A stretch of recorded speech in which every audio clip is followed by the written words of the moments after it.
Welcome, welcome, welcome. Share screen. Um,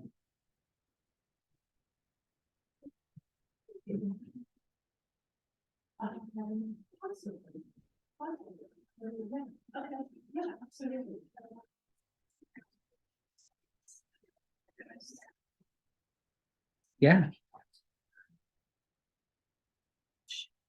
My team to my Twilio account. No, They have to that have their their, own personal. can I send credits from my Twilio account to their Twilio account? Not that I'm. Dang it, they're Vincent. transferring. I'm so sorry. Oh my God. At least not yet. Yeah. Awesome. Brightness up. I'm gonna go fill my cup with water. I'll be right back.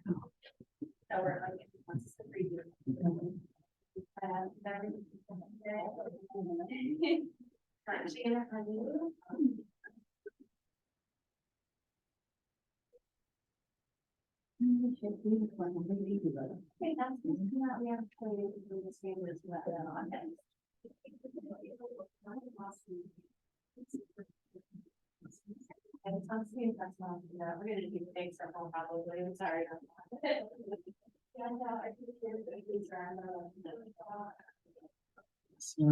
Darlene, how are you doing today? Good. Very good, thank you. Still have the ticket out on the app thing, so just know that they're working on it right now. Great. And how are you doing? Awesome. All right, Sarah, are you there? Awesome, awesome, It's Sarah, right? Cool. Thank you for being on. You are awesome. Oh, thank you for letting me hover in and, be a little shadow in the cloud. Oh, sugar, but I'm gonna mute because Suzanne just tried to. Okay, no worries. All right. Hi, Natalie. Awesome. I'll wait for everyone to just get settled in. Yeah, right. Cool. How are you? Very good, thank you. So cute. I'm like, well, good, but now Yeah. well, yes. We did a volunteer thing and I was like, well, they didn't have that. So anyway, sign rock. It kind of did seem here. Cool. I'll give everybody like a minute just to settle in and then we'll get started.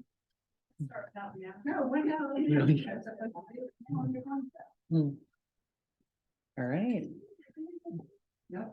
You're good.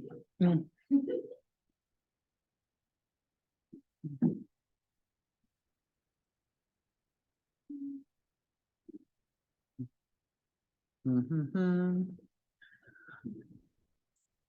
right, welcome everybody to the Opportunities in Docusign class. For those of you I haven't met yet, I am the technology director for the Atlantic Partners Group. So that stems from all the market centers from Daytona all the way up to Jacksonville and Amelia Island. Today, I'm going to be going over Opportunities in Docusign in full depth from the beginning, making sure that you have your Docusign connected, you have access to the forms. Opportunities are what we call, it's really another word for a transaction. So I'm gonna be showing you how to manage your transactions using our CRM platform.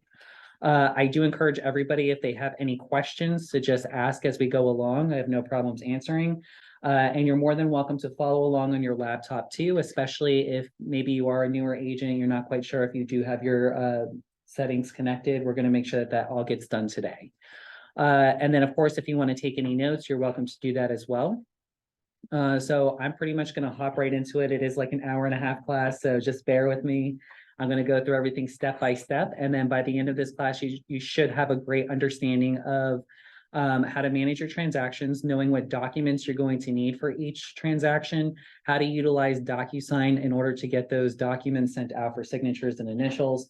And then, of course, uploading at the very end, submitting to compliance, and then filling out your offers and commissions tab for payment. So The first thing that you're going to want to do is log into command, which is agent.kw.com.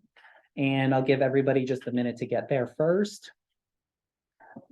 And once you're actually logged into command, you're going to see your home screen that just looks like this behind me. And you're going to want to click on your picture at the very top right-hand corner. And when you click on your picture at the very top right-hand corner, you're going to want to click on settings first. And this is going to be what we're going to do just to make sure that you're connected. So once you're connected, you don't have to follow this step particularly every time. It's just making sure that your DocuSign is up and running and ready to go. So that way, when you do have a transaction, or if you're currently working on a transaction, you're not going to have issues when you do need to fill out an offer. Yes, sir. Does this apply to Dotloop too? It does apply to Dotloop as well. I'll show you how that integration can be added into the transaction, but I'll be teaching the DocuSign portion for today. So under your applications, after you clicked on settings, does everybody see DocuSign? It should be either the first or the second one down. Are you connected in connected status? Is there anybody in here who is not connected? In progress. You're in progress. Does it have another option besides just in progress? No, it says in progress and current stamp. Because I've used Dotloop, so I don't know if I haven't connected. I don't know. Oh, so you use Dotloop though. Okay, yeah, then never mind about the DocuSign. You're good with that. Is anybody else not connected? You just say connect. Yep, you'll just connect. And then it should just give you, if anything, it would have you put in like your login, so like your email and your password to the DocuSign.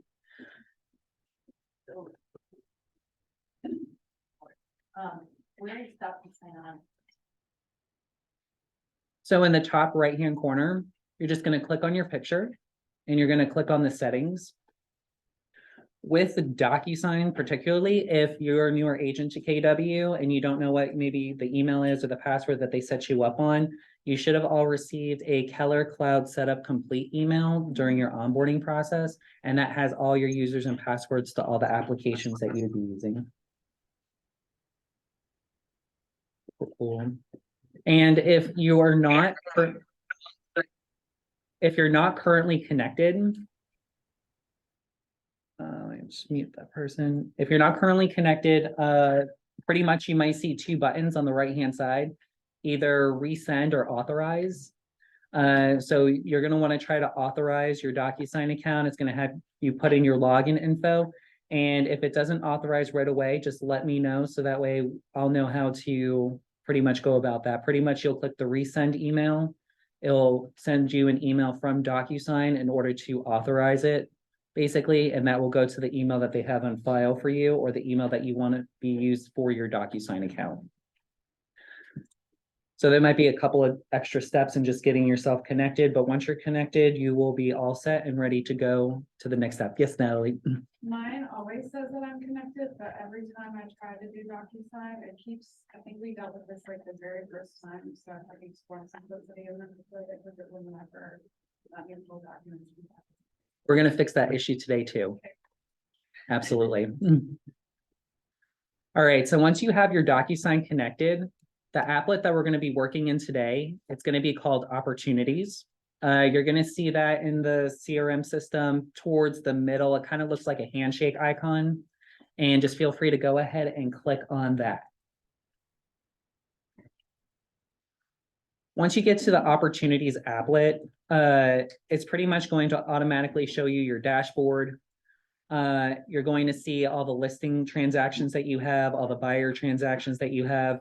Command really goes in depth by letting you keep track of all of your opportunities based on each phase and stage that the transaction is currently in.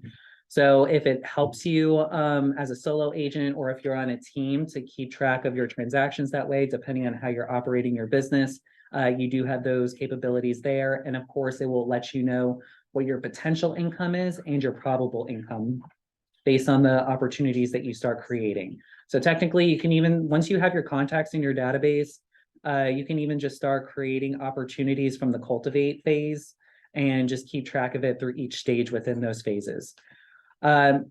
By a show of hands, how many people are on a team in here? And how many people are just operating as a solo agent? Solo agent? Okay. So pretty much, when I usually do the opportunities in DocuSign class, I'll go over the solo agent functions and then I'll go over the team functions. But it seems like we have a vast majority of everyone in this room today just being solo agents. So I'm just going to stick to the solo agent functions. If you're all good with that, if you want me to go over the team functions too, I'm more than happy to do that as well, but I just don't want you to get confused. So in the opportunities applet, towards the very top, you're going to see your dashboard. You're going to see the dashboard that should say your name as a solo agent. If you are in a team, you're going to have your team name there located as well. And then you're going to see all opportunities. So you're going to see those two bars at the top. Your name should be up there, and then all opportunities. The all discussions, that's only going to be for a team. That's going to be a team function only right now. And in fact, I'm probably just going to, well, I'm on my personal right now too, but that's fine. I have access to a team account, so that's why they're giving me these functions, but this is pretty much just going to be your homepage. If you want to create an opportunity in your personal account, which most of you will do if you're operating as a solo agent, you're going to want to just make sure that that is selected. In the top right-hand corner, the first thing that you're going to have to do is create the opportunity, of course. And it's the blue-green button at the top right. Once you click on create opportunity, it's going to open up with this, with the information that you see in front of you. The first one at the very top left, you're going to want to select a market center. So if there are any agents in here that are active in multiple states, you're going to choose the market center in which the transaction is closing in. So I'm just going to leave mine as Daytona Beach. In the top right-hand corner, of course, this is the team function. If you're on a team, you're going to want to select the team. If you're not on a team, you should see this be grayed out. The first most important thing that you're going to learn about opportunities in DocuSign, it's really going to start from here under opportunity type. So the opportunity type gives you a drop-down menu, and depending on what side of the transaction that you currently have, that's going to be the side that you select. So for this example, let's just say I have a listing, only the listing side, I'm going to select listing here under opportunity type. It's going to be important to note that if you do end up double siding a transaction, like you got the listing side and the buyer side, you're going to create two opportunities, one for the listing side and then another opportunity for the buying side. And it's going to make sense because the documents are going to be different. You keep them in two separate places, but everything does stay organized based on the contact name, so it all filters together. On the right-hand side, you are going to be the owner of the transaction. The person that is selected here, just in case that there is anybody on a team, only a rainmaker, who is the team leader of a team, can be the owner. And the person that is selected here will be the person that gets the credit for the transaction that filters through Keller Williams. This is pretty important because, you know, since the KW Command mobile app got released and they updated it, more and more referrals are being passed around through Keller Williams by using the referrals applet and the notifications being sent to the applet itself. We are the #1 brokerage that passes around referrals, so your statistics mean everything, and just making sure that everything is labeled right. And the reason why you're in this class today is so that way it helps you stay organized for all your future transactions. The client, this is going to be the person that you're working with. So typically you can search if they're already in your contact database. You can just select on search and just start typing in their name. So I'm just going to select Julia. I'm just going to select this person. But you're also going to notice too that, let's just say you do not have the contact currently in your database and you just start typing in somebody's name. You're going to see an option down here below that says add new contact. I just put test 1, 2, 3, but you'll put in their name. And I'm just going to say, yes, add a new contact. And it's going to ask you if you want to put in their email address and their phone number. Even though these options here are not required at the time, it may be more beneficial for you to actually put in their email and phone number here, And the reason for it is because once we create this opportunity, it's automatically going to take that contact that we just created and put them right into your database for you. Making it easy. There's no extra steps with it. It's all done in one place. Since I don't have to fill anything out because this is a test opportunity, I'm just going to leave it blank. If you have a co-seller or co-buyer, somebody who is purchasing with the primary seller or buyer, you're going to put their name in here as well. So if they're already in your database, they'll pop up if you start searching them. Or again, you can just create a new contact automatically and it'll go right into your database once we create the opportunity. If you have more than 2 buyers or 2 sellers, it's completely okay. Just put the 2 people that may be like more of the primary people that you're going to be in touch with most of the time. What's going to matter is when we actually get to DocuSign that all 6 or 7 of those buyers or sellers are located in one list and that they have access to sign the forms. They'll automatically be populated in there. But at least just for the opportunity itself, this is for your own records to see and just putting just maybe the 2 most important people, that's going to be super helpful. Custom tags. So just like how you can tag people in your database, you also have the ability to tag your opportunities. So for agents that have multiple transactions going on, or for very large teams, let's just say they end up having like between 1,000, 2,000 opportunities. I do know there's like a rule where you got to keep their files or the customer's files for like 7 years. So just in case, if you ever have to go back to one of your transactions, an easy way can sometimes be if you tag them a certain way. So some popular tags could be seller opportunities, buyer opportunities, and you can create your own tags, specifically sphere, family.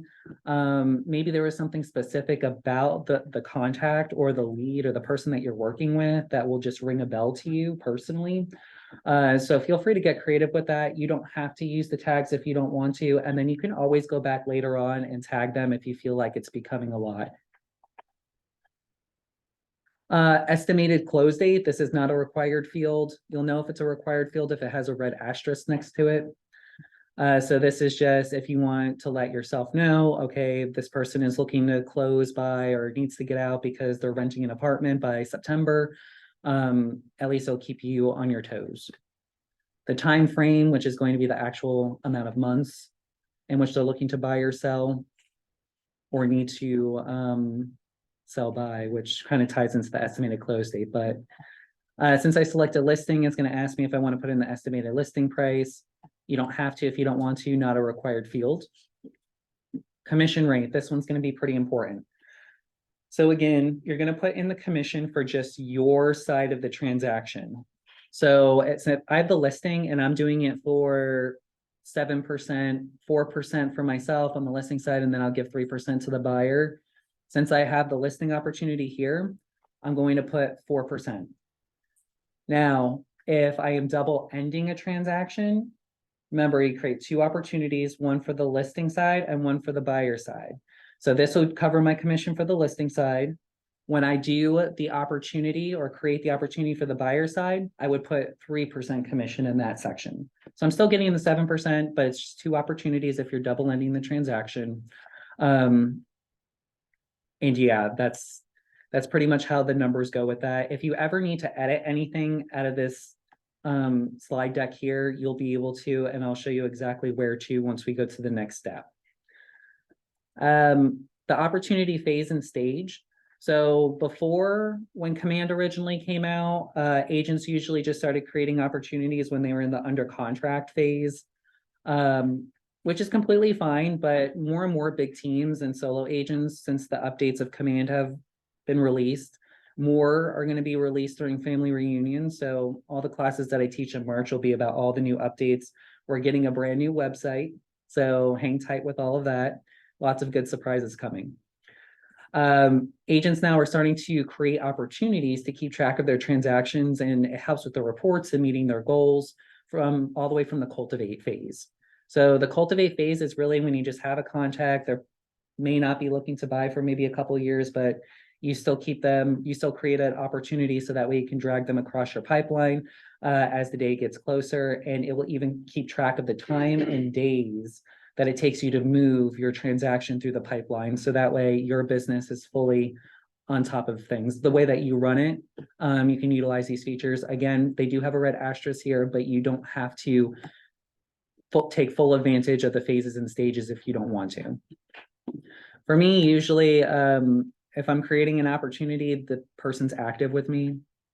And then the opportunity stage, like if it's in the staging, showings, negotiations, whatever you're currently doing. So maybe you're showing the home, which is completely fine.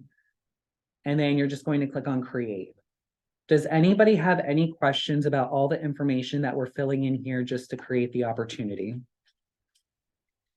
Okay. So just to clarify, this could be someone in your pipeline that says, I really plan to sell, but I don't want to do it until January of 24. Absolutely. And that's really going to be helpful. If it's not going to frustrate you, I recommend like testing it out just to see all the features that Command does offer. Because some agents are like, no, I'm only just going to do the opportunities when I'm under contract, when I actually have to, just so I can get paid, which is completely fine. Other agents are more detailed and they want to keep track of their goals. They want to keep track of their transactions, their activity, all things that you can do. So it just depends on how high of a level you want to utilize all the technology that we have here. And even outside of opportunities, this is what Julie and I are here to have appointments with you all for, to give you a better understanding, maybe on a more like one-on-one basis. So that way you can get all the information that you need. Because if you could just put everything on autopilot for your business and the lead generation inside of Command, that's going to be huge for your time.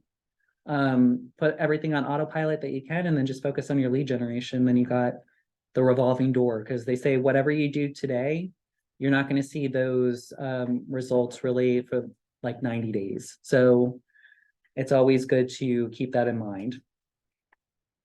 So we're going to create the opportunity, and it's going to bring you to your dashboard. So your dashboard, what you're going to see here in the top left-hand corner, you're going to see the name of your opportunity. So mine usually defaults to the contact person, and then whether it's the listing side or the buyer side.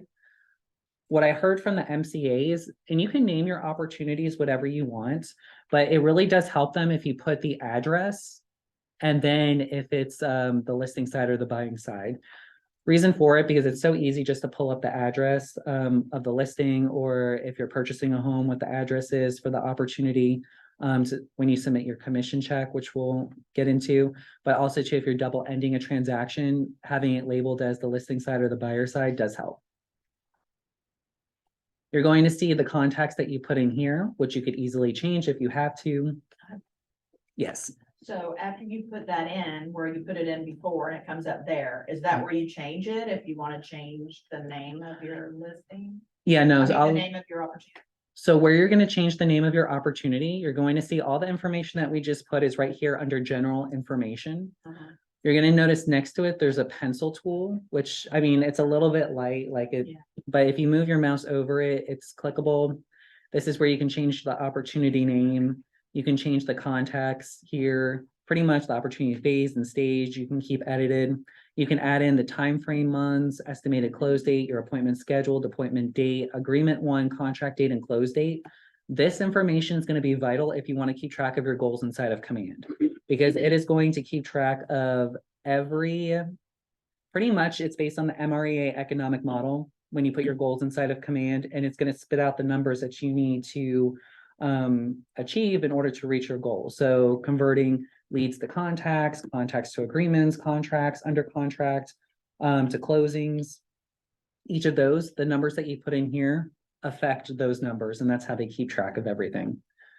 That was like one of the misconceptions with agents saying that the numbers don't work when they compare to other agents in the KW Nation. But the reason for it is because not every agent is putting in their numbers. So the numbers look skewed because not everybody is doing this. So it's not going to track right if not everybody puts their numbers in. And then of course, if the commission rate changes at all, you'll be able to add that right here.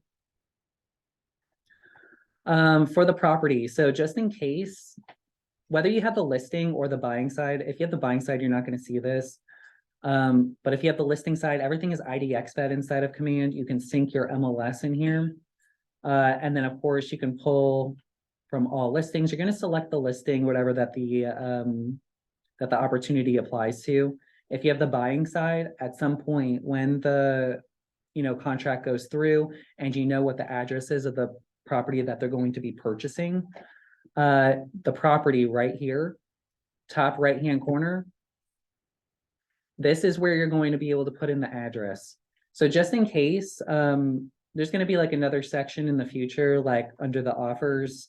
That's where you usually put in the address, but sometimes it doesn't populate, especially if it's new construction, because it doesn't register the new address just yet. So you could just put the address in here and it'll filter everywhere else under edit property information in general details. The seller's worksheet, this is pretty much just like a net sheet. Usually like the title company could do it. Of course, that's just going to be helpful for the seller. However, I feel like a lot of that information is going to be discussed during the transaction, not more so in command. The seller's profile, or the buyer's profile, depending on what side of the transaction that you have. This is going to let you know if they are signed up on your app or your website.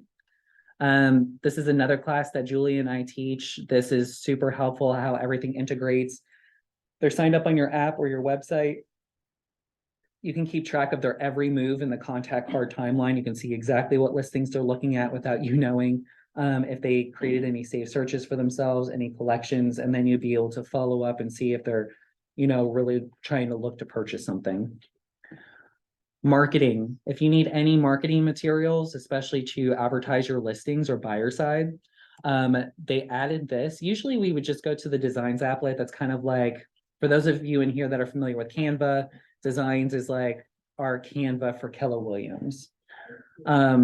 They added the marketing tab here, so that way you can automatically pull your just listed, your flyers, your posts for social media, any open houses for sales, trifolds.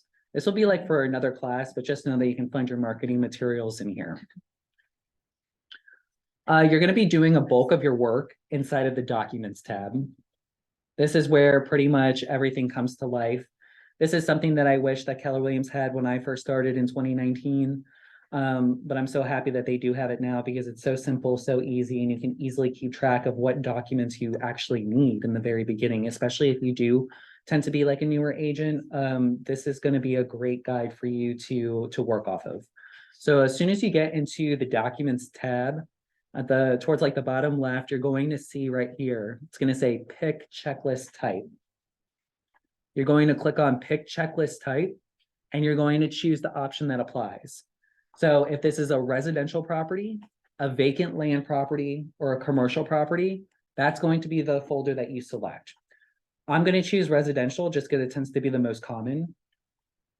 And once you select residential, you're going to see that you have the 3 folders on the left-hand side. Since I have the listing as the example, I have the listed folder, I have the under contract folder, and I also have the closed folder. Under the listed folder, you're going to see towards the right-hand side now, the status of the document, if it was uploaded or not. You're going to see the requirements of the document. So you're going to be able to see what document is required for this transaction, what document is conditionally required, and what document is optional. You're going to see the document name next to it and the type of document that it is. So if you have a question about any of the documents, or if you don't know what that document actually is, we know the required ones you're all going to need, but lead-based paint, for example, if it's conditional, they have little info, like little eyes on the left-hand side that you can hover your mouse over. And this one's saying condition older than 1978. So that's letting me know if the home is older than 1978, I'm going to need a lead-based paint disclosure. And then you can just work your way down. Obviously, if you're not working with a condo, you don't need a condo writer. And then feel free to ask, I was thinking PC coach. It would be Russell for right now. If you have like any questions about the documents, maybe Julia knows some things about them too. So feel free to reach out to her. And this is pretty much like where you're going to be able to see everything. You do see that you have your 3 folders on the left-hand side. So for the listed folder, you're going to need the listing agreement if you have the listing side, the KW seller's disclosure, the regular seller's disclosure, the MLS sheet you can pull from the MLS, save as a PDF and upload. And then property records, you can easily get that from the property appraiser site.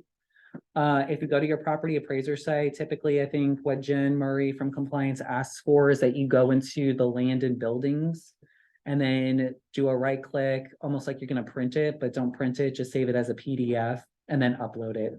And then should be fine with that. Okay, where do you get the documents? I'm not there yet. Almost there. We're getting ahead of them. Yeah. In the under contract folder, same thing applies. You got your required documents, your conditional and optional.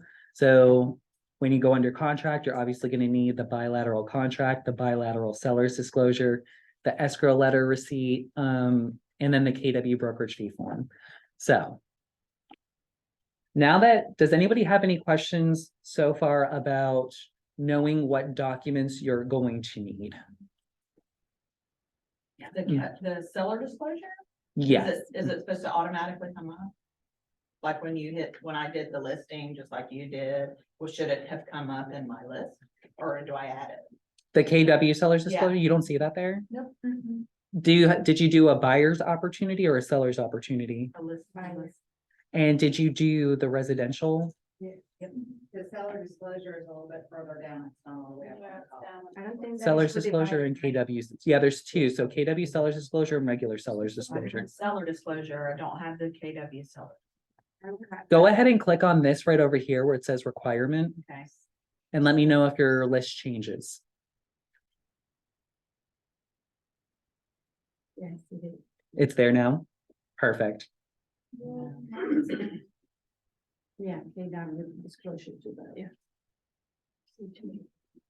No, but mine doesn't say. Mine is Different. different. I'm going to just double check it because I'm not sure if Jen Murray has, in each market center, there's different documents listed. I'm just under Daytona Beaches. So I kind of figured since we're in Florida, like all the market centers would be doing the same thing, but I could easily take a look at that later on for sure. And of course, like if you're missing anything that should be there, we could always add that. Like we could always just go in the back end and just put that in. It's not difficult. I just put in the buyer because that's what my opportunity to create for the buyer. And it says like seller disclosure or say KW disclosure to buyer. Yeah, so that we're all gonna get to that in the next section. So we're going to go find all of these documents that we're talking about. And you're going to see at the top right-hand corner, you're gonna see the button that says start a transaction. So this is going to be the part where if you have your dot loop connected, it's gonna bring you into a dot loop and create a loop. But for today, we're gonna be talking about DocuSign. It's gonna create, when you click start a transaction, it's gonna have you log into your DocuSign account. Again, if you don't know what your email or password is supposed to be, that is not my account, that's someone else's. The Scott Lorray marketing email, it says Keller Cloud setup complete, will have all that information. And once you log in, it's automatically going to create a DocuSign room for you for the transaction. So just know this is going to be really important that you have to create the opportunity first inside of Command, and then you can sync to a DocuSign room. You can't go into DocuSign first and create a DocuSign room and then sync it to an opportunity later on. It doesn't work backwards. We always have to go forwards. The reason why I tell you that is because I am going to give you all right now a link to our specific DocuSign. We have a separate contract with DocuSign. Our DocuSign looks a little different from regular DocuSign because it's more feasible for an agent to use. If something ever happens with Command, if it's ever glitchy and you're in an emergency situation where you need to get the documents and send them out, you're going to do a cheat link and it's going to be rooms dot DocuSign.com. Rooms.DocuSign.com. That's our specific URL for the Keller Williams DocuSign. If you ever need to get in, ever need a ever have an emergency, that's really what you would use that for. Or if you already created the opportunity first and synced to a DocuSign room, You can always use that link to cheat and go right into the DocuSign room and just pick up from where you left off. Once you're inside the DocuSign room, it's really going to bring you inside the room. This is your dashboard. This is pretty much what you're going to see. It's going to take you into the Documents tab. And in fact, what I'm going to do, go to transaction. There we go. It syncs automatically, and it's going to say add documents to your room. Before you do that, the first thing that you want to do, you don't necessarily have to do it this way, but there's a details tab next to it on the left-hand side. And then you have a blue edit button at the top right. You'll be able to fill in as much information as you know about the transaction. And the reason for it is because when we start to pull the documents, it will automatically populate the information that's inserted in here and then also inside the command general details and already have that written out for you. So just in case if you have to put that same piece of information on different documents, you're not doing it more than once. Again, you don't have to do it this way. This is just something that just may be helpful if you don't want to, if you want to have things auto-populated into your documents, you can easily do that in the details tab. All right, going back to documents. This is where we're going to make sure that everybody has access to the documents. You may be connected to DocuSign, which is great, but we're all going to do like a quick check here just to make sure that you all have access to the documents. All right, this is not something that you do every time. We're just going to do it this one time just to make sure. In the top right-hand corner, go ahead and click on your initials. And when you click on your initials, you're going to want to go down to preferences. Once you click on preferences, on the left-hand side, you're going to see integrations. And you're going to see providers over here. You should see National Association of Realtors and the company forms. If you only see an add provider button, raise your hand. Perfect. Anybody else? Because we're all going to do this together.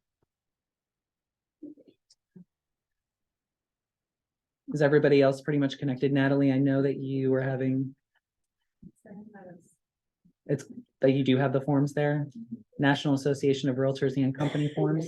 Okay, so far so good. Get there. Awesome.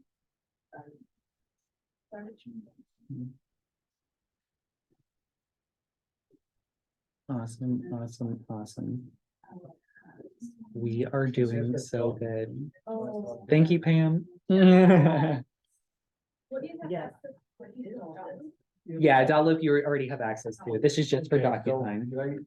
I couldn't get this far, and it's, for some reason, it is defaulted to Dotloop. Exactly. You just stick with Dotloop. Okay, so. You're good so far. You can take a quick 15-minute break. This is good. All right, so let's get you connected. And what was your name again? Stephanie. Gotcha. You're going to click on Add Provider. And then once you click on Add Provider, you're going to see a blue like realtor symbol. Go ahead and click on that. And then do you know what your NRDS number is? If not, okay, cool. Go ahead and add that in. And then usually it would probably be your last name. And you can give us now, we're gonna do it later, onboarding later, but I usually do this in their onboarding. Oh, agreement, that's perfect. why. Perfect. Is it the numbers of the?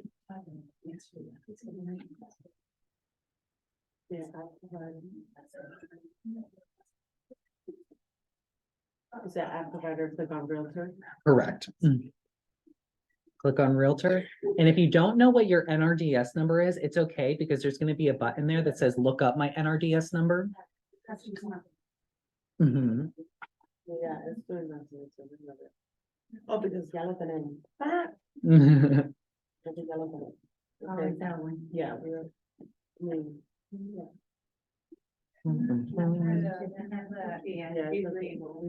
And you won't have a nurse number until you're a part of the board. This one? Yeah. Yellow banana. think we already have it. Awesome, awesome. See, just a quick little 5-10 minute activity. It's all good. Mm. Oh, yeah, I always do it for everybody.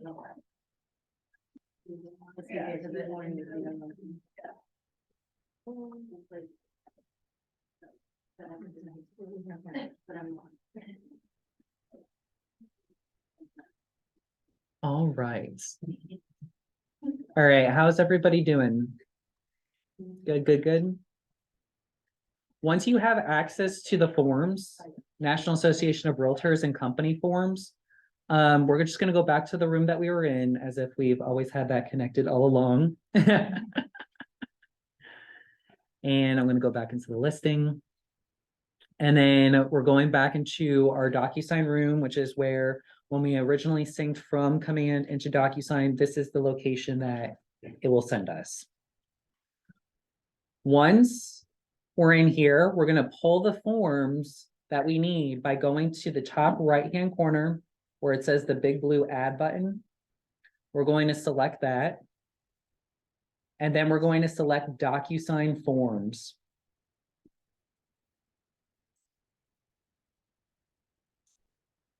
With the DocuSign forms, Did you say click add? I have. Mhm. Because you're. Oh. Awesome. You're good. All right, so I have access to everybody's forms and docs, but this office should be KW 1075, so that's gonna be like where your company forms are at. And then depending on your board, you're either using FARBAR or NEFAR. I'm sorry, could you go back a step? Of course. So we're in the DocuSign room Yeah, under the Documents tab. And in the top right, we're just clicking on the blue add button okay. and then DocuSign forms. Oh, okay, Mhm. got it. Okay, Awesome. Yeah. I knew it looked familiar, I just couldn't remember. So everybody should have access to the two folders that you're gonna be using would either, it's gonna be the KW 1075 for the company forms. And then depending if you're using FARBAR or NEFAR, Florida Association of Realtors, or NEFAR for Northeast Florida Association of Realtors, because they're their own little thing. Yes. If I'm not NEFAR and I'm only St. John's, can I use the NEFAR contract? Or do I have to use FARBAR? Yes, You have to use FARBAR. you can use either. You can use it.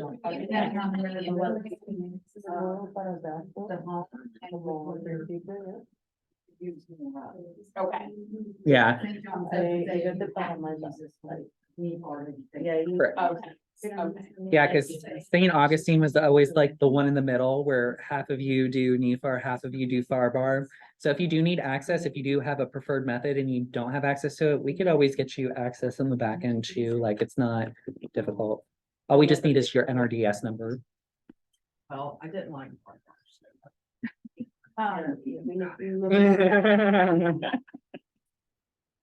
Maybe Yeah. it's just bad. I have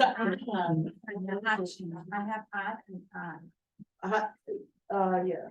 It should just be the blue add button right here on the right hand side, and should be in the Documents tab. Let me just see your screen real quick.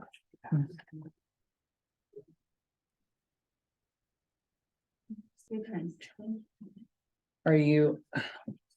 So you're under My Docs, it looks like. Yeah. So what we're gonna do is we're gonna go into the rooms, because it doesn't look like you're in the DocuSign room.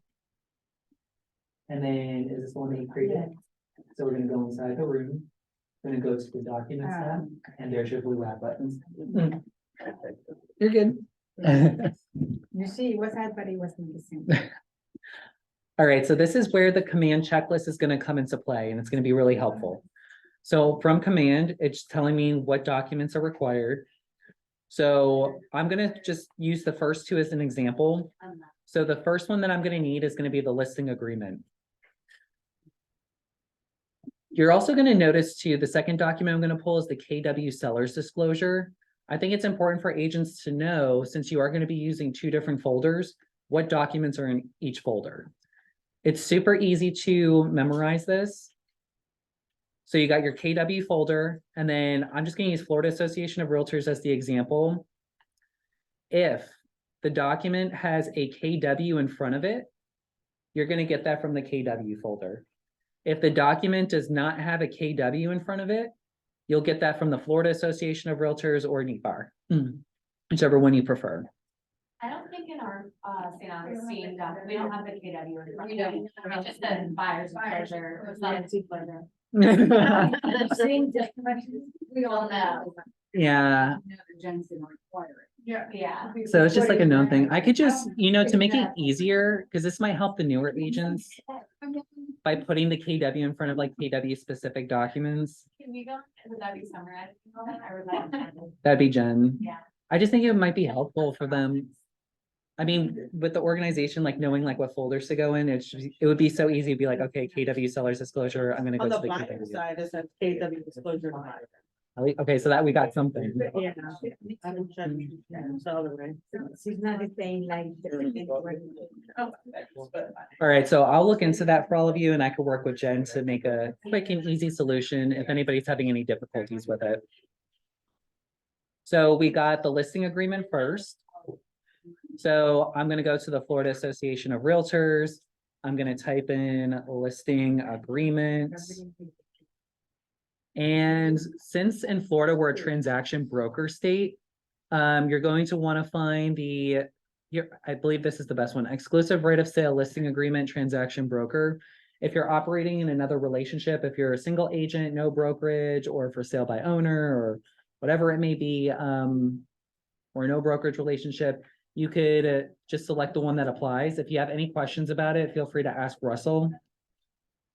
And the only document that I'm going to suggest to try to not get confused with, because this has happened in the past, exclusive right of sale listing agreement transaction broker, not to be confused with exclusive right of sale listing agreement consent to transition to transaction broker, because that's going to be a completely separate document. So I'm going to check off, pretty much you can check off all the documents that you would need in one go. Then I'm going to click on the KW 1075. That's what I do.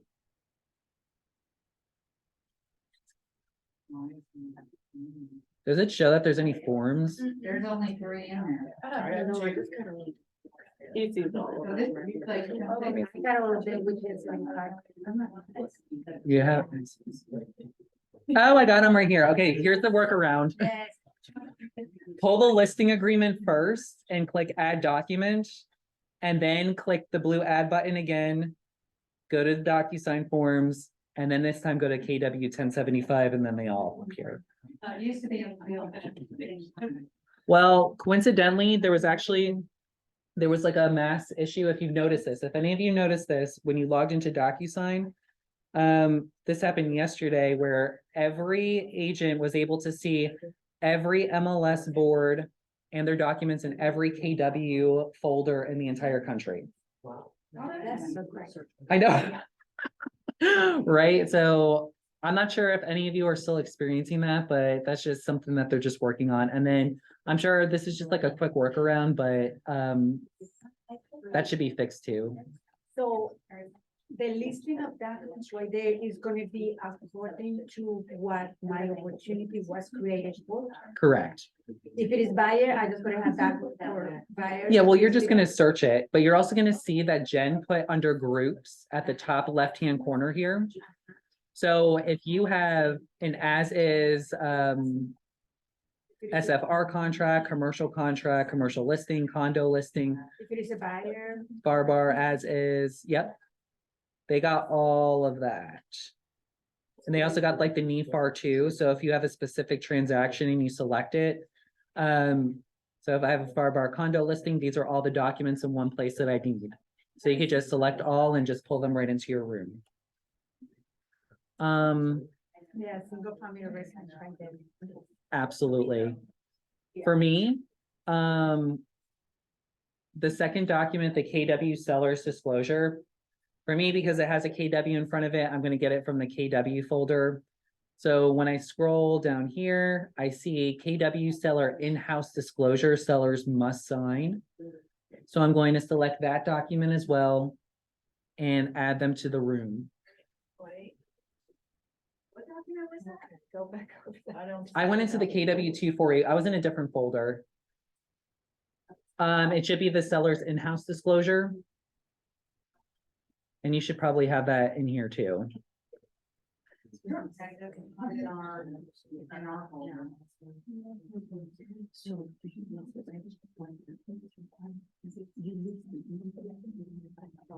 If you don't have this on your list for St. Augustine, then don't worry about it. Or just for practice, just pick another document that you know that you may need at this point, because I'm about to go. Exactly, yes. Definitely, okay. Yeah, so I think what I need to do is compare the documents between each of the offices, because I was thinking that they're all the same. The only difference that I thought were NEFAR and FARBAR. But I would think that the office docs should be the same. So I'll find out about that. So does anyone have any questions about how to add the documents that you need into the DocuSign room? Under these KW forms, Mhm. are they required? I mean, say like, that agent buyer agreement, because It's only required if it's listed right here. So the agent buyer agreement, so that's probably the buyer brokerage agreement. That's not required for a buyer side. If you trust them enough, by all means.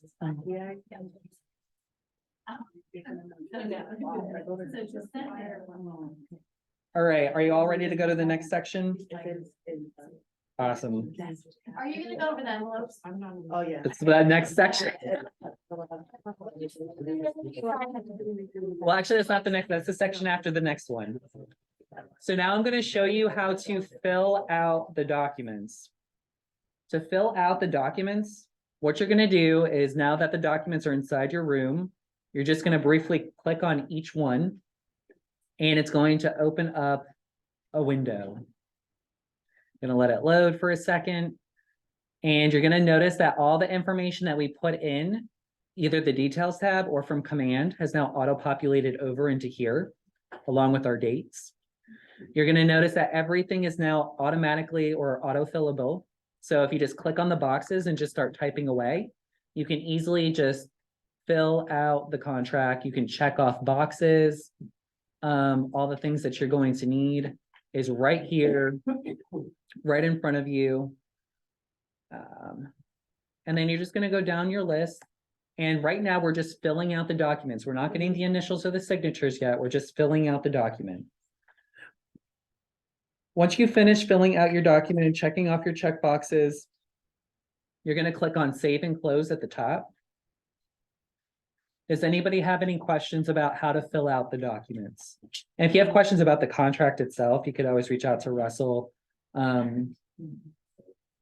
with those questions.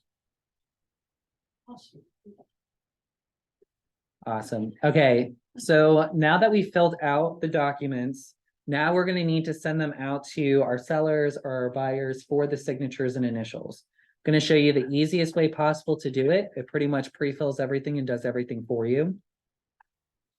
And so what you're gonna do is in the top left-hand corner, you're going to check off each of the documents that you're gonna need to send to your sellers or to your buyers. You could do it all in one bulk run. And once you check off those documents, you're gonna notice that a gray bar appears towards the top. And the icon that we're gonna be looking for, it looks like a little pen icon, and it's called Create Envelope. Once you click on Create Envelope, it's going to ask you, who are the recipients that we're really sending this to? So with the documents that I have for the listing agreement and then for the KW seller's in-house disclosure, obviously seller 1 and seller 2 are going to need to sign, and then obviously myself as the listing agent. Just for example purposes, no matter like what documents you have, you're always going to want to make sure that whoever needs to sign, you just select them. This helps so that way, and the reason why they put that screen up is so that way you can just put in their information and it will just autofill everything for you. So that way you don't have to individually drag over initials and signatures for every single person. That will already be done for you. You're gonna notice in this section, all the documents that you just added to the envelope are located right here. If you need to delete a document, you got your ellipsis button right here, the 3 dots, where you could just select. You can delete the document, you can rename it, you could apply a template.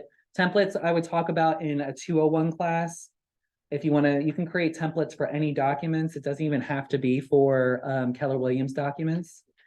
You can really use this DocuSign account for your personal business too. But that'll be a 201 class. I'm not going to get into that just today. Just to give you at least the basics of how to get this out to your customers. You can upload additional documents from the room or from your computer, completely fine. So that way you don't have to go back to the next screen before, everything easy for you. Then you're gonna see adding the recipients. So in my example, I have seller 1, I have seller 2, and then I have myself as a listing agent. What I love about DocuSign is you are able, not only are you able to set the signing order, but you only need 1 email for everybody, if that's the case. One of my pet peeves with Dotloop is that you need an email for every single person out there. And like, just to like point out like a couple examples, like, some of the older folks, like they share an email or they don't want an email, they don't want to create one. This alleviates a whole lot of mess. So the signing order works in the state in an event that you need to use the same email. So like, let's say you have seller 1 and seller 2, and they're both going to be using the same email. When the envelope goes out for signatures and initials, it will go to seller 1 first using that same email. Once they fill, it's going to prompt seller 1 to sign and initial everything. Once they finish, DocuSign will resend an email to the same email prompting seller 2 to sign. And then that's how that pretty much works. If you do have everybody using their own email, my suggestion is just take off the signing order and just have everybody sign at the same time. Yeah, that's just ask how to do that, yeah. Absolutely. Making it super easy. So for my seller 1, I will leave it as, I'm just going to do test 1. And I'll put in,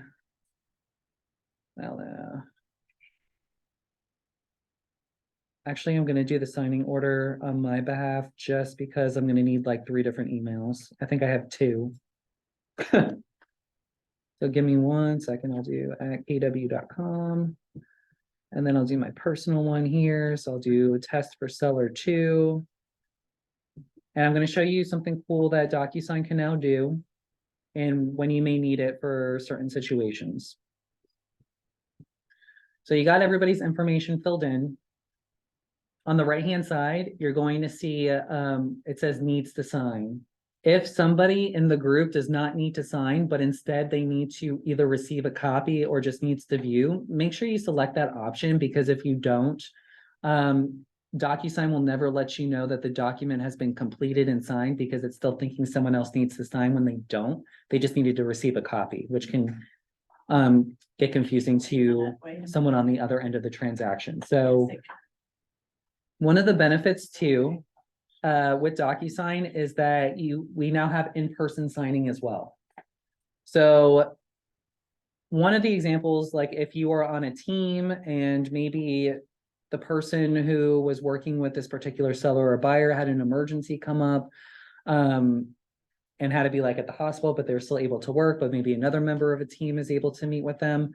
That would be in one situation, but for a solo agent, you might encounter this if, let's just say, you're working with, a customer who is not as tech savvy, but maybe their granddaughter is, you'll be able to click on in-person signing here next to the person who is going to have to do the initial signing. So let's just say grandma is test 1 or seller 1, and she's not very tech savvy. We're going to put grandma's name in here because ultimately it's going to have to be her signatures and initials. But then underneath that, it changes to the host name and the host email. So if her granddaughter says, it's okay, I can take care of that for her, you'll put the granddaughter's name under host name, and then you'll put the granddaughter's email along here. So when the envelope gets sent out, it's going to go to the host's email, which is the granddaughter. She's going to open it up. A big security message is going to pop up saying, the the person who is actually doing the signatures and initials is grandma, you know, and then of course you could just say yes or authorize. The granddaughter can, and then either she can flip the laptop to the grandma and just say click here, here, here, or in certain situations, which I don't recommend, but she could just do it for her. Just do click, click, click, click, click. So just be careful with that. If it's not the actual person signing or initialing, even if they do say it's okay, just have them do it. At least get something in writing just in case, because especially when it comes to a real estate transaction, there have been situations that have occurred where something similar like that happened, not really from using DocuSign, but a situation where somebody else was just signing from another account and it actually wasn't that person, and it can get a little bit sketchy. So, and you're legally binding somebody to, you know, thousands of dollars. So you just want to make sure that you're careful with that and just apply by Frex rules. So I'm going to change that back from in-person signing to needs to sign. There's my email. Another thing that I like about DocuSign is that sometimes you're going to encounter customers who are very worried about security and sending information through email, especially with what's going on in the world. So the way that you're going to be able to get around that is you can let them know that you will send the envelope with a security code that is going to be needed to be entered in order to get access to the documents. So if we go over to customize, you're going to see it says add access code. So in order for grandma to sign, you're going to be able to create a passcode, numbers, letters, whatever you want it to be. Maybe you should call her with the passcode or text it to her, not send it through email. And once she has it, she'll enter the code when she gets the email, and then she'll have the ability to sign an initial.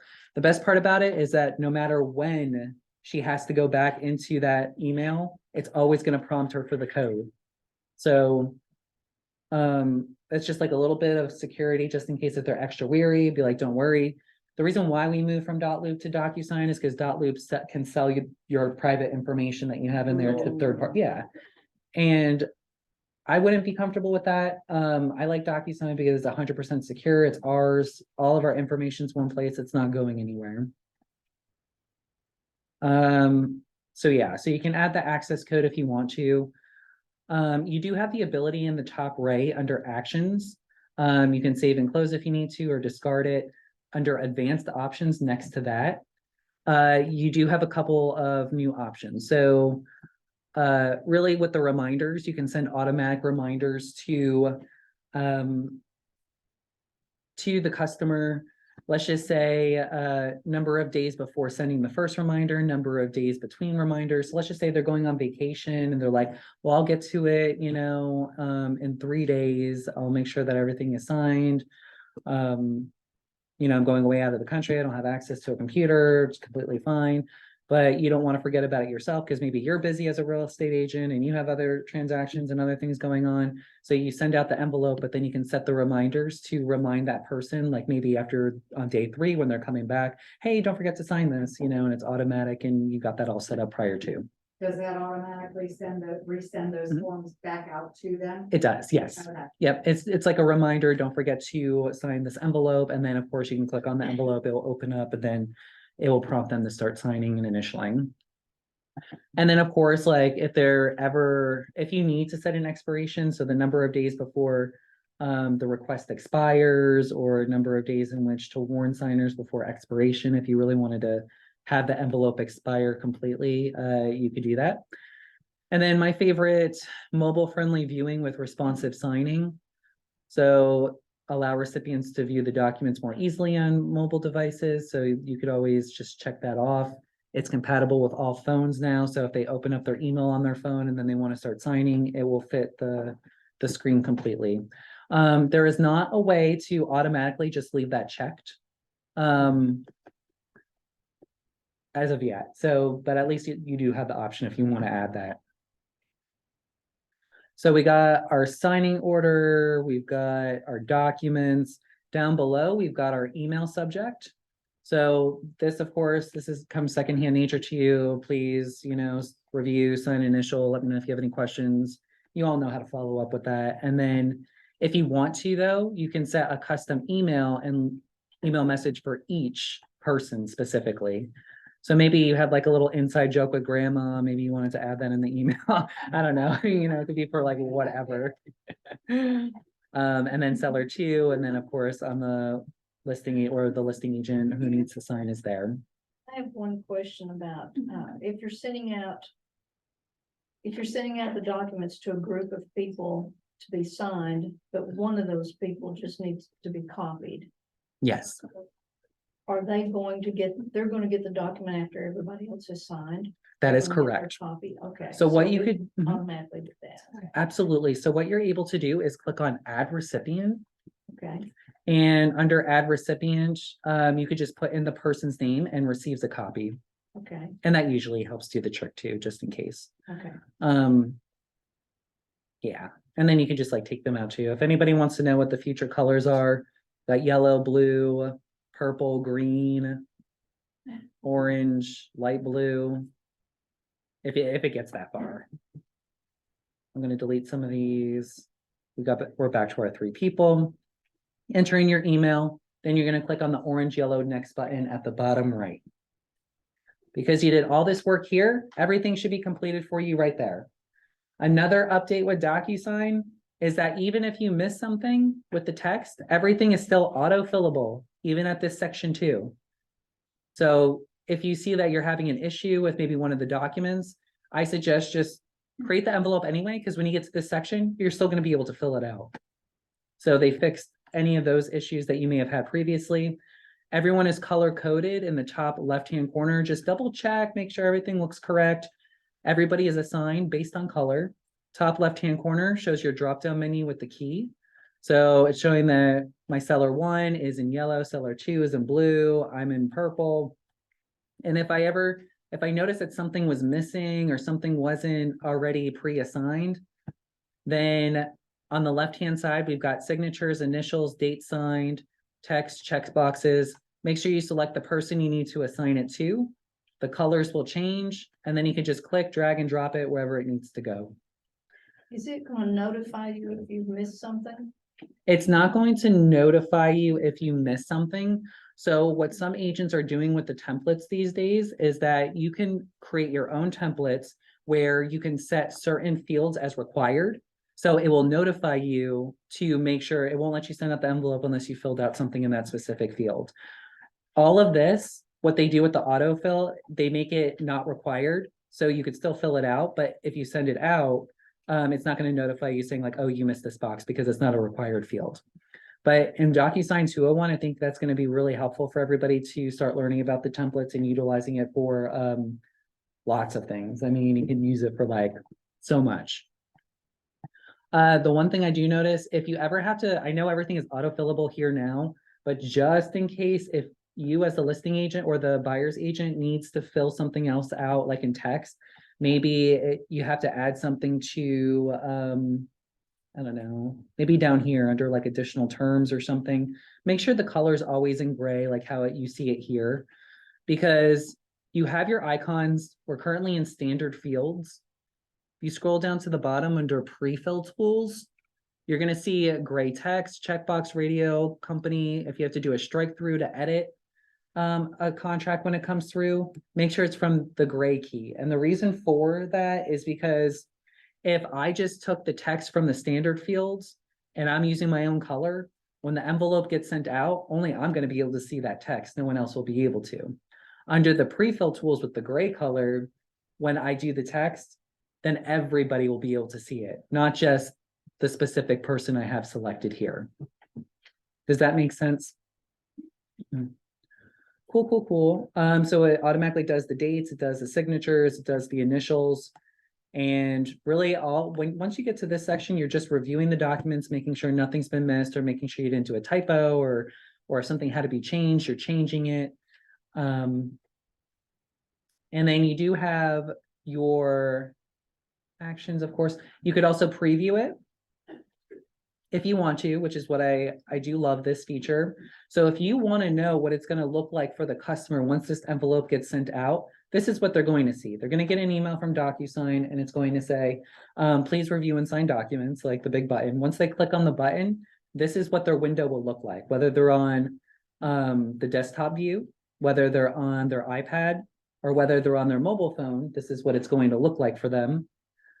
On the desktop, you're gonna be able to see viewing as the listing agent, seller 1 or seller 2. So if I just clicked on seller 1, this is what seller 1 is going to see. And they're only gonna see the items that were assigned to them, which is why the colors are important. And that's why if you need to add in anything on the agent side, that it's under the pre-fill tools with the gray, so that way everybody could see it. And then all they would have to do, and it's so easy for them to sign, just in case if you have to guide them, just click on the initial boxes. They click, boom, click, and it sends them right to the next section, boom, boom, boom, sign, and that's that fast. Once the documents get signed by the buyers or sellers, you will automatically get an email notification stating that all the documents have been completed and signed. And we're going to go into the next section. Does anyone have any questions so far before we go into the next section? Awesome. Feeling good so far? Yeah, absolutely. Which you might have answered already, but, You're fine. so I was doing that the other day for the buyer side, and, when I went back, I had to edit an email because for whatever reason, his partner wasn't getting it. Okay. And then it's still didn't work. So, but he got my seller's disclosure, Okay. so it was weird. So then I voided the whole thing and started over. And did that work? It did, but was that, you think, like a glitch, or? That was it- could have or totally maybe been I a just glitch. Went back and did it wrong, or when I went to go edit. The correct way to do it, you went to the envelopes tab Yeah. and then edit, then you did it the correct way. Okay. However, you are not able, and this is what I heard from DocuSign, if somebody else already signed the document, you can't go back and edit and make the changes. They won't be effective. Okay, Now, if nobody signed at that moment just yet, yeah, then you can make the changes and it should have worked. I would have just had him maybe check his spam email just in yeah, case. maybe it was a glitch, because It could have. he checked, and I sent it to a Mm. different email, and he checked, but then he got the seller's disclosure just fine. So I don't know, it was weird. When you have it, they need one person signing first and then the second person signing after. Yeah, I went back and I changed it to like everybody sign Everybody. at the same time. That doesn't matter, he still would have gotten it anyways, right? He just wouldn't Correct. have been able to sign it. absolutely, Okay. yes. He could have like missed it. Maybe he accidentally like clicked on it too. If that happens again, please let me know so that Yeah. way I could reach out to KW or the DocuSign support team that I pretty much talked to you. But other than that, that kind of sounds like just like a glitch. Okay. So we were to hit next on the add documents page. Oh, yes, That's yes, what yes. Takes you back to there. Okay. Correct. Yep. Yeah, so And send. Do we send it? yeah, so when you create the envelope, you Yeah. click on that next button and then the pre-fill tools are there. You click on send and then it sends out. So yeah, you'll click the send, it'll go to the customers, they'll be able to sign it just like how you saw in the preview. Once they sign it, you get the email stating that all documents have been signed. And then also too, this little icon here that's in blue, that will turn to a green check mark and notify you, and it lets you know too that that is a signed document, especially because some agents, they have like messy DocuSign rooms. Yeah. And like documents are all over the place. But you can distinguish which ones are signed and which ones aren't. In order to keep your organization together, you can also create folders. Under actions, add folders. So like if you want to keep all your documents separated, you can easily do that.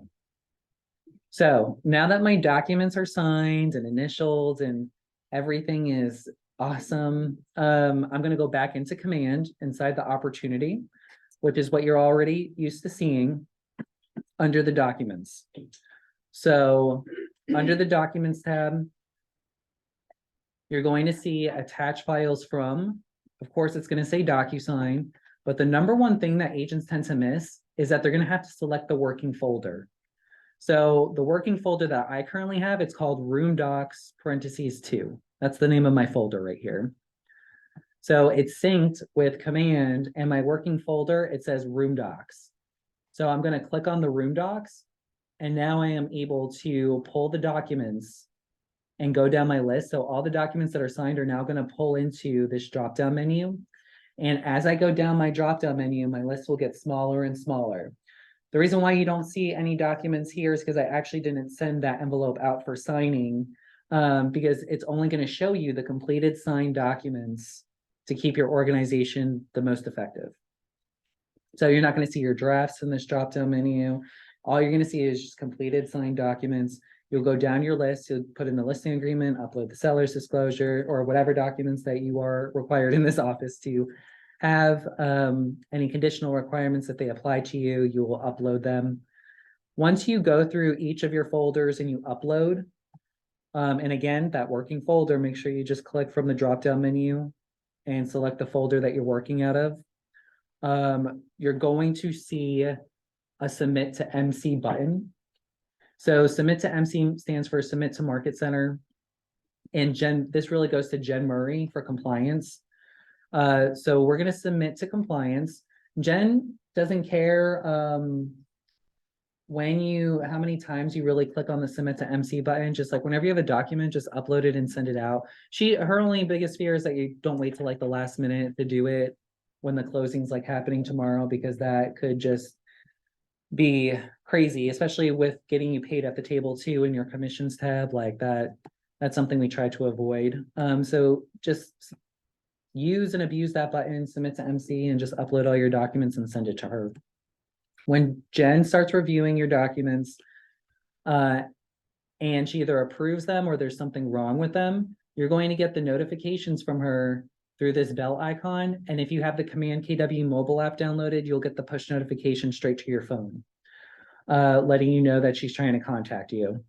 You're going to see next to these folders, either a green box that lets you know that you're good, or you're going to see a red box, which means something needs to be uploaded or something is totally not compliant. And the way that you're going to be able to talk to her through Command and even through the mobile app, it's going to be this add comment button. So when you click on this add comment button, it works just like Facebook Messenger. So you're going to have to @ the person first. So I'm just going to @ Jen Murray. It's going to be like test for class. And when you send it, add reply, it's got your picture there and it sends right there.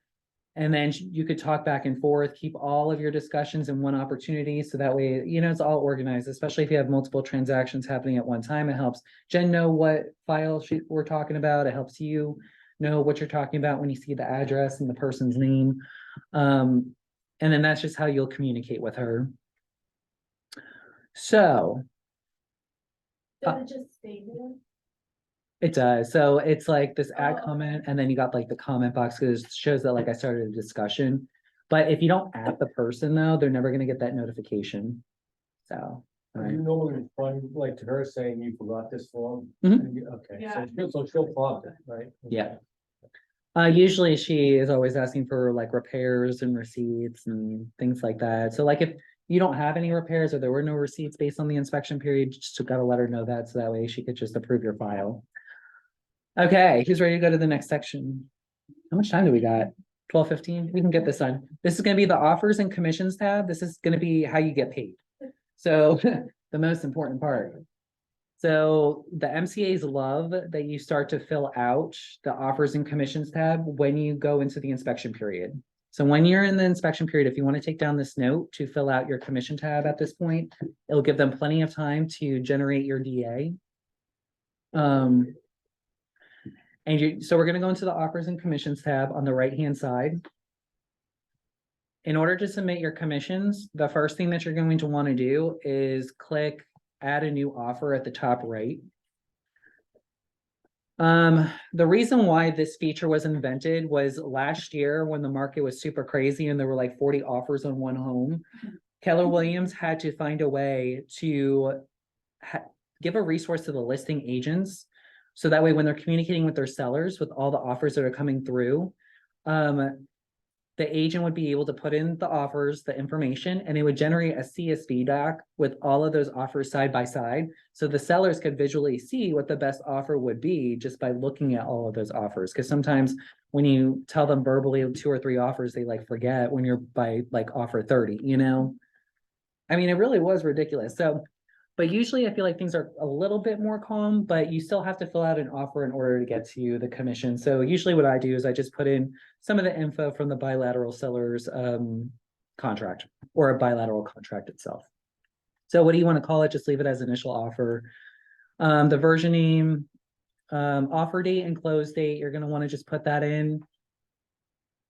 And then you can just select the calendar icons to select that. Under parties, the only thing that you have to fill out are just the items with the red asterisk and skip everything else.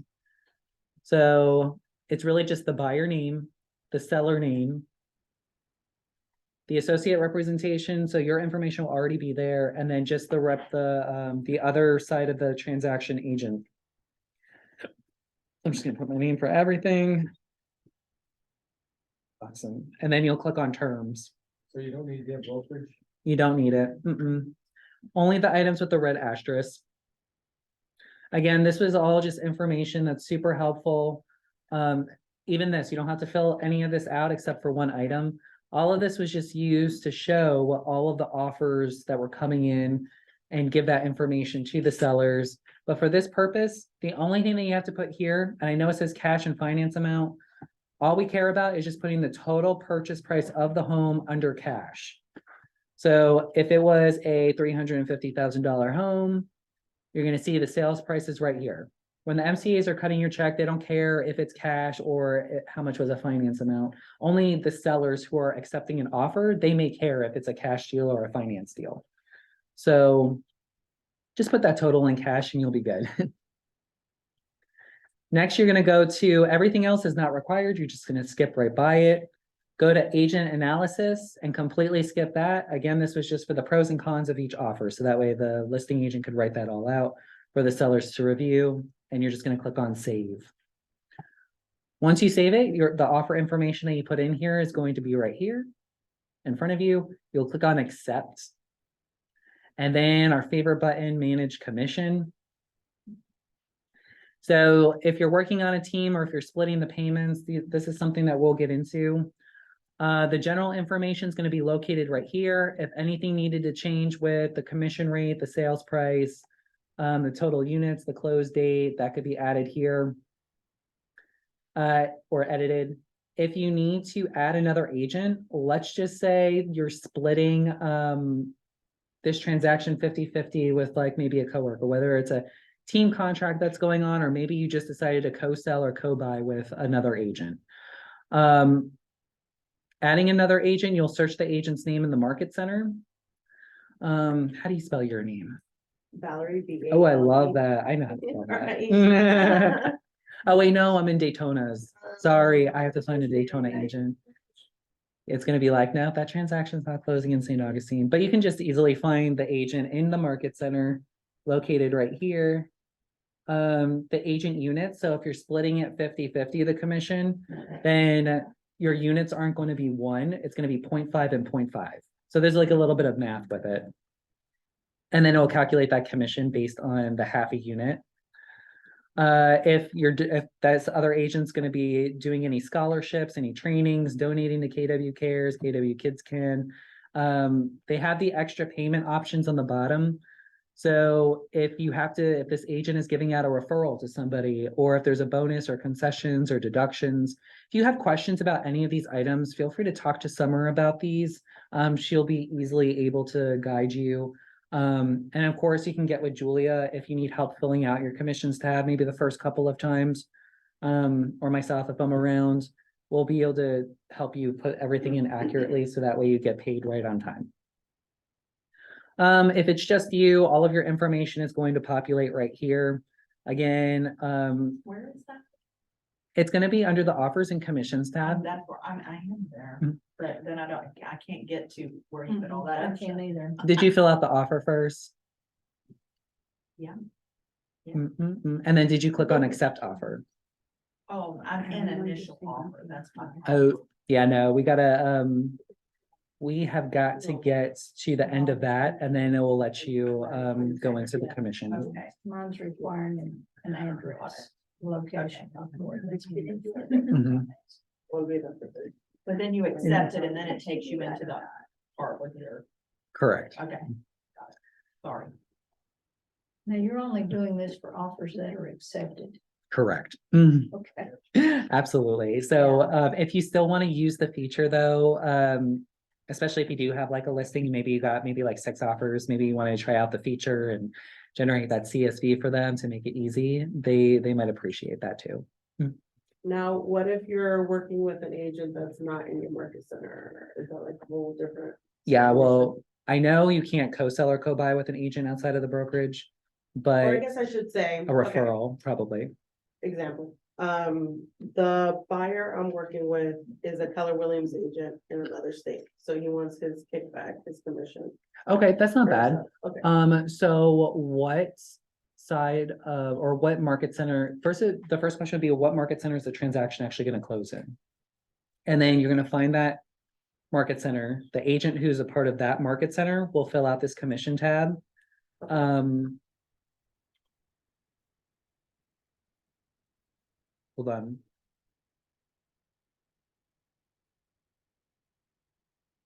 What would there be, what situation would there be for two agents not from the same market center working together? If it's not a referral? Or what? If you have an out-of-state referral.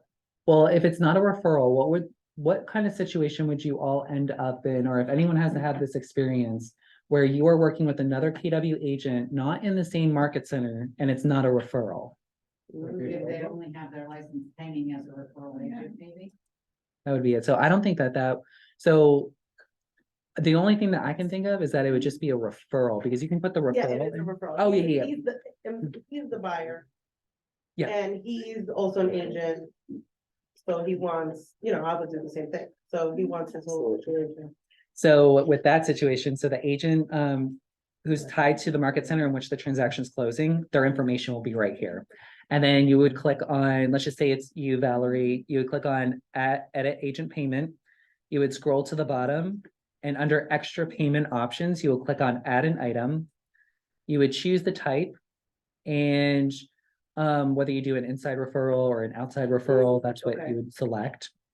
And then you would just put in the referral percent that you're giving, the amount, the tax ID type, if it's their social security number or EIN, if they have an LLC, broker company name, the agent name, their address, their information, and then that gets added and calculated in. And that can be done at any point in time of the transaction, or like, Mhm. I know, like, obviously I'm doing it from the very beginning. I can do that in the very beginning, or I have to wait till we get to a certain point. I would probably wait until you actually have to fill out the offers and commissions tab. What the MCAs do say is the best time would be during the inspection period to Okay, just fill all that out, because when they get to it, they need at least like 48 hours to pretty much like process anything.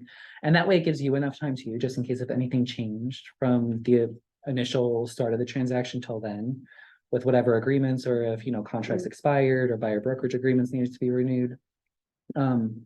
Everything's just like right there. So, okay. Will he have to do anything on his end, on the other side of it? Since it's weird, because he's a buyer, but no, if you're the one that's giving or giving the referral, the 25%, because you're doing all the work for it, and which is why you're filling out the commissions tab, he's just expecting a check. So I think that you may just need his W-9 form okay, from his brokerage. And then the other thing tying to that would probably be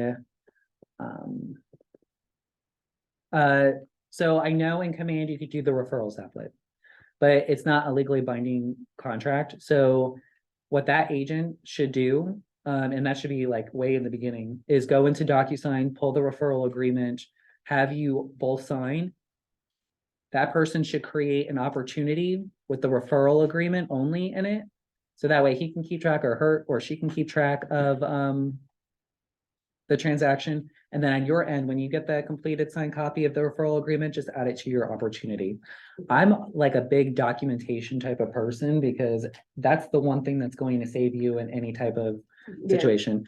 Especially like, just hearing from the team meetings. I go to 14 meetings a month, and just hearing all the broker situations that occur, I'm like, oh my gosh, like you would think that the things that would never happen, they do happen. And yeah, just make sure you always have your documents. Can I do it instead of asking him to do it as well, or he should do it? You could do Like it the too. referral agreement, like I can send it to him, and be like, hey, he's new also, so it's kind of like, we're in this together. Gotcha. Yeah, no, absolutely. Just make sure you agreed on the referral Yeah, percentage and not yeah. like sneak something in. Not that we would, but I always say like, literally, and this is just my personal opinion, you don't have to do it this way, but if it's somebody that you really know and they're solid, maybe they're like a good friend or a family member, I would do like 30%. If it's somebody I met like at a networking event or somebody I didn't, that I Yeah. think might be a problem, I would be like 25%. Yeah, he's asking for. Vincent, is all of this the same if you're getting a referral from someone that's not Keller Williams? Correct. So on your end of things, Same way. yeah, so the only difference is that the person who's not from Keller Williams, they will not be creating opportunities or whatever. They may have like their own system that they're Right. using. And that would really be the only difference. But the referral agreement's the same. I believe it's from the Florida Association of Realtors, or NEFAR has one as well. And so that document won't change. Okay. Cool beans. Now, the other thing is, add co-broker payment. Don't worry about that. We don't care about how the other brokerage is paying their agents. We only care about how we're paying you. So I don't even know why they have that button there. It could be, I don't know what the laws are in the other states, so maybe it's there for a reason, but just ignore that. So yeah, so is everyone good on the basics of the commissions tab? Oh, another thing too, if you submit the commissions tab and then something changes, no need to worry about it. All you need to do is just email Summer the changes and she'll take care of it on the back end. If you're sending this and you need to let Summer know something before you submit, there's an add note button right here. So you can put in all the details that you would need to send. So whatever it is that you need to tell her. So there's that. So it has all of your numbers right there. And then you submit, and then it goes to the market center, to the MCA, they'll generate your DA. Once they create your DA, you're gonna notice in your folders in the documents tab under closed, they're gonna upload it for you right here. And then they just ask you that you upload the settlement statement from title or the HUD underneath it. And you know, it really does protect you too when you have all this documentation in one place. Do they send the DA directly to the title company, or is that something you have to do? I gotta ask Summer how she does it here. I think that, yeah, no, what Nicole Rich did, she's the MCA in Daytona, she would upload it for the agent in here. And then, I think if like specifically requested, she would do it, you know? It just depends. So, And are we paid, do we have the option of like getting a check at the table, or does it go directly into a bank account, or? you have the option, usually you just get paid at the table. Okay, I think that's what most agents just do, they take the check and go to the bank. and what about the broker's portion? So you'll get like typically 2 checks, so So we pick that up as well. yeah, so what I, You can, or it depends on the title company will also mail it. yeah, so like the one closing that I actually had, I was there present at the title company and they gave me 2 envelopes, one that was mine and then one that was for the title company, or not the title company, the brokerage for Keller Williams. So I made a stop at Keller Williams. It was like right around the corner, dropped that off, and then I went to the bank and deposited it. So yeah, just talk to Summer about those options. I'm sure that she'll be flexible. I'm just coming from a different brokerage that handled everything completely differently, so. No, absolutely. What did they send everything for you and do all that and? Everything was sent directly to the title company for me, and then also everything that needed to go back to them was sent directly back to them from the title company. Yeah, just talk to Summer because that's actually the one department I'm not too familiar with like the numbers and the checks and the. So I dive a little bit into the offers and commissions, but for the most part, I just stick with the technology. Okay, so the next section, so you submitted your offers and commissions, the DA gets uploaded, you got all the information that you need. You do have 2 extra options over here or tabs, one called notes. So if you're on it, this is really good for teams though, like if you want to add notes about the specific transaction, but more so the timeline. This will show you who did what at what time. It's date stamped and time stamped. So if you needed to hold anyone accountable for any type of action in this opportunity, it's like you're all being watched, you know who to go to. I'm going to show you, I know it's like 12:30, but this is like really cool. This is like one thing that I really want to show you about opportunities. So in your opportunities, you could also see it in this manner. You can keep track of your transactions and the phases and the stages. The phases you cannot edit, which are cultivate, appointment, active, under contract, and close. The stages you can change. This percentage that you see at the top right, if you have a contact or a customer in this specific stage, that's going to be the percentage of the probability the transaction will actually close. So the further up you go, when you go from a cultivate to appointment, you're going to see that the percentage chance gets larger and larger.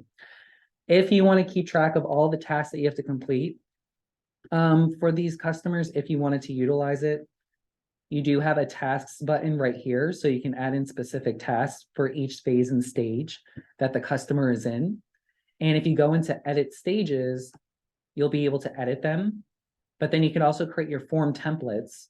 So if you wanted to take the time to add all your checklist items for each phase and stage, you could easily do that. And what I have for all of you as a little gift and a present from CommandCon, you now do not have to, if you want to get an idea of what top, this came from like a team, like a $200 million producer team. Everything that you would be doing on the listing side for watch, nurture, hot, pre-listing appointment, and then for the buyer side as well. And some of this stuff is going to be like different. Obviously, we don't have attorneys in Florida that really do reviews, but you can probably get some ideas from this. And then if you want to keep yourself organized that way and really utilize Command to its full potential, you have the ability to do so. And how do we get that? Yeah, where is that? I can email it. Yeah, Yes. I took it. I took it from someone else.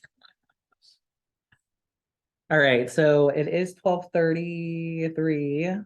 Does that anyone have any last minute questions for me? Because if not, I am so happy that you're all here today. I hope that you had a good understanding of really opportunities in DocuSign. And I know this is only the first time that you're seeing it, but the more times that you do it, the more you're going to get acclimated to it. And I'm sure you'll get used to it as well. And I can't wait for family reunion too, because they're releasing like a whole bunch of updates. We're getting a brand new website. So if you haven't created your website yet, just hold off like one more month because it's probably going to be super helpful. Yeah, there's a lot of good things coming down.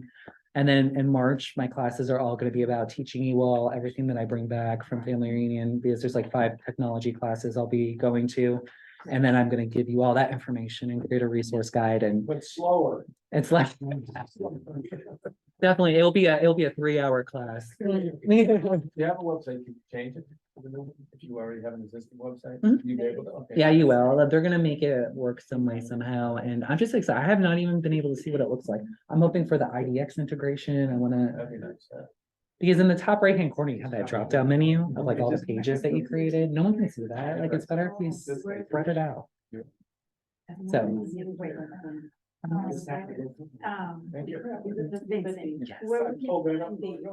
know that it's a seller's price and buyer price, like documentation that we have to provide, and where we can find that. Like the actual documents, Yeah.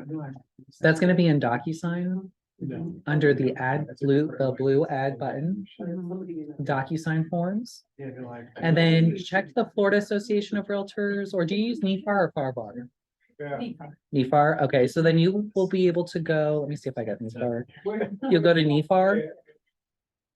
And then if you need to get a buyer document, you could just type it in there and just pull it. Check it off and add the selected to your room.